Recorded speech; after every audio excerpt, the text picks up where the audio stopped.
Previously on The Secret Life of the American Teenager. Hey, Jin! I haven't seen you around, man.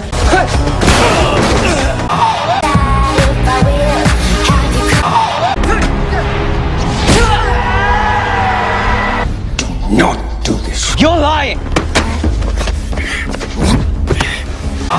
You're not just fighting for yourself anymore, Jin. You're fighting for all of us. You can become champion. And finally, That is Tekken.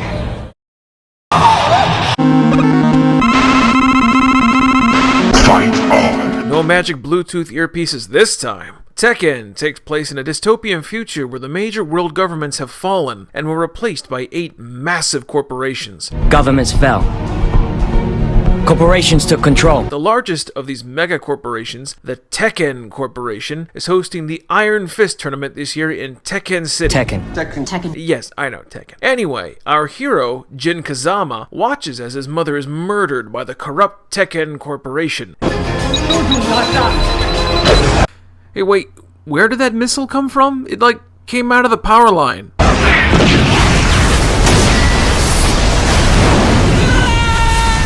And vows to get revenge on the CEO, Heihachi Mishima. To do this, he enters the Iron Fist tournament and yada yada yada, punchy kicky fighty ass cracky. Oh, come on, he has armor and a sword. How is this a fair fight? Now, you had to have known right off the bat that the story for Tekken...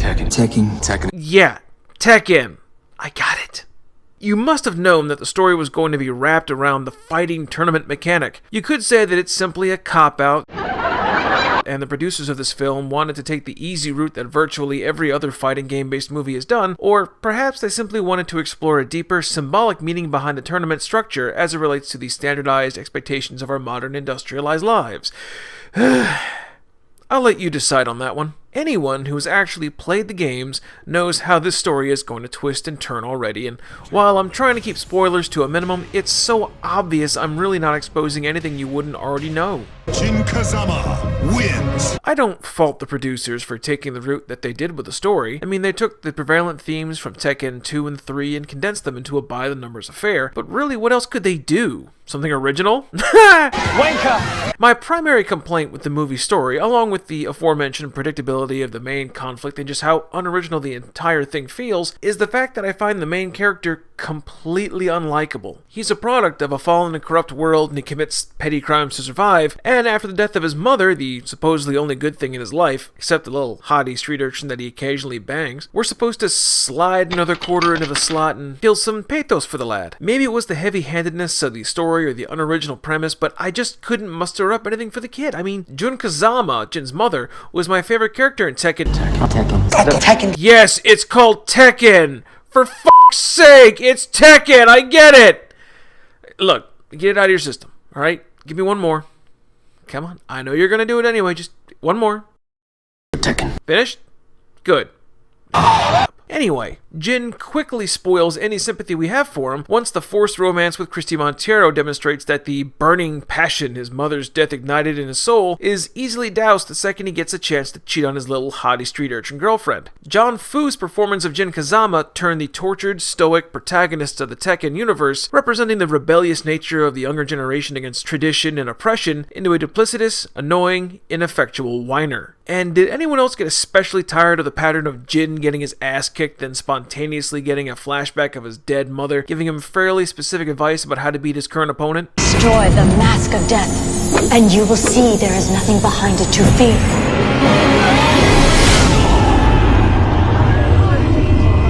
Just me? Alright then. Speaking of the little hottie street urchin girlfriend, why couldn't this admittedly minor role have been turned into a cameo by Jin's girlfriend Ling Xiaoyu? You know, I mentioned her earlier. Why is it that the Williams sisters, famous in the game's storyline as being each other's perpetual nemesis,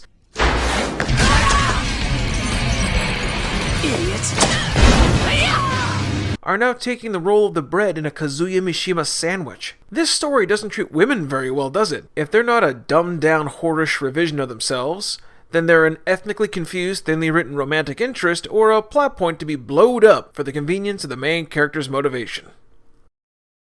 My mother tried to keep me away from Tekken. Oh, shut up! matter if you're Chinese, American, French, Russian, or whatever it is, we're all in here making a movie. We're all trying to be creative, and we're all doing the best job we can. You will regret this.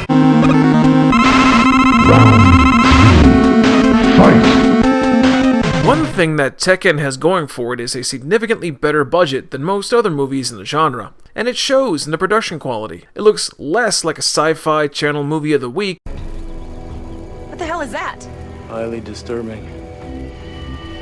More like the B-grade schlock it actually is, but the use of abandoned lots, empty industrial buildings, and amateurish-looking atmospheric lighting really drags down the effort. I did appreciate the movie making a point of featuring fighting arenas inspired directly by the games themselves, though, more than some of its competitors could be bothered to do.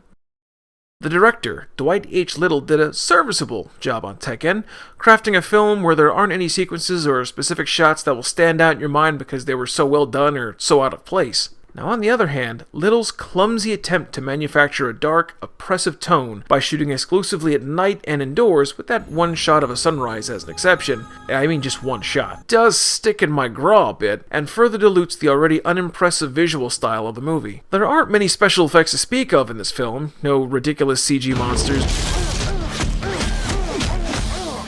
or flaming appendages to make fun of, but there is this shot of Kazuya Mishima here that's extra silly. As he's walking away from an explosion that's supposed to mark the death of his father, Heihachi, you can clearly see the explosion emanating from a pile of barrels in the background. Heihachi Mishima is dead. Editing continuity is always fun to pay attention to in action scenes, and it's especially problematic in the Brian Fury-Jin Kazama fight sequence later in the film. Brian's massive abdominal slash and gushing head wound disappear over the course of the battle.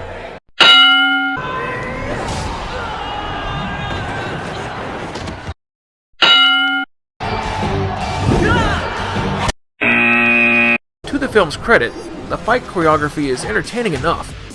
Good to know. Throwing in a couple of sequences that aren't embarrassing to the actors acting them out. Apparently, the producers remember that this movie does revolve around people beating each other up. This is Iron Fist! And this chick's ass crack.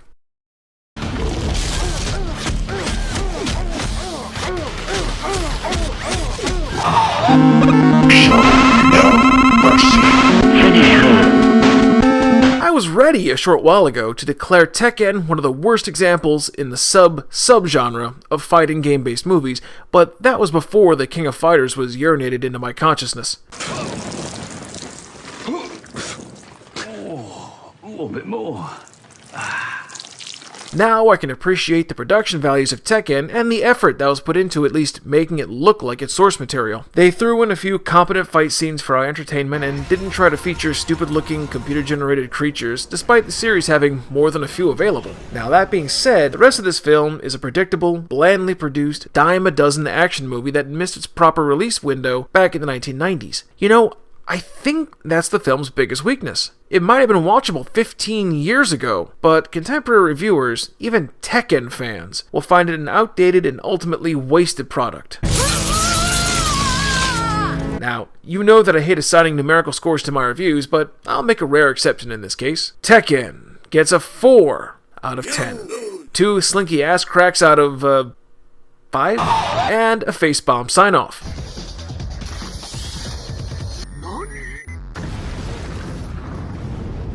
Now, if you're hungering for a quality Tekken film, look for Blood Vengeance, due out later this summer. It's being produced by Namco's in-house CG staff, the ones that produce the ending movies for the games, so at least it'll look cool.